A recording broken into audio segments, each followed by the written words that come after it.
Сәлем қыздар, бүгін сіздерге үй жағдайында творожный сырдың жасалу жолын көрсетемін.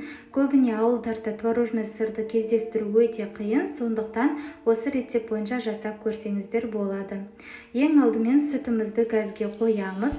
Одан кейін қайнайын деген кезінде 1 чайный ложка уксус құйып жібереміз. Егер де уксустарыңыз болмаса, мен сияқты лимон соғын құйсаңыздар да болады. Лимон соғын құйғаннан кейін барып, осылай тоқтатпай араластырып тұрамыз. Сүтіміз кішкене сүзбеге айналу керек. Осылай түйір-түйір болып айналғаннан кейін отымыздан аламыз.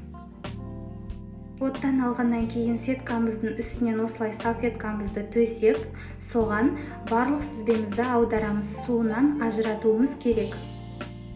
Дәл осылай 10-15 минутқа қойып қоямыз, сол кезде суынан толық ажырайды. Осылай ажырағаннан кейін барып, тағы да қысып, кішкене суынан толық шығарып тастаймыз.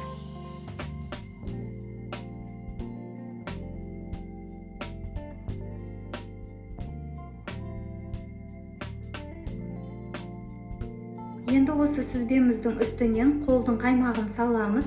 Егер де қолдың қаймағын таппасаңыздар, сливки салсаңыздар да болады. Магазиндегі қаймақтар болмайды, сондықтан қолдың қаймағын немесе сливки қолданыңыздар. Одан кейін шым-шым тұз салып, осыны жақсылап блендермен біркелкі болғанша араластырамыз.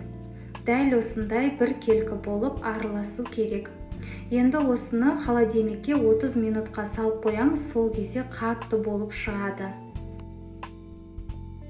Міне осылай холодильникке салып алған кезімізде дәл осылай қатты тығыз болып шығады. Енді үстінен қант ұнтағын салып, сливкиімізді құйып, крем жасасақ та болады. Кремнің жасалу жолының рецепті менде YouTube каналымда да бар. Қазір сонда да бір көрсетіп өтейін. Творожный сырға қант ұнтағын саласыздар, жақсылап араластырасыздар. Одан кейін сливкиді құйып, тағы да жақсылап араластырасыздар. Одан кейін миксермен 40 секундтай миксерлейсіздер. Сол кезде кремдеріңіз жақсы болып шығады. Қыздар, осымен творожный сырымыз дайын болды.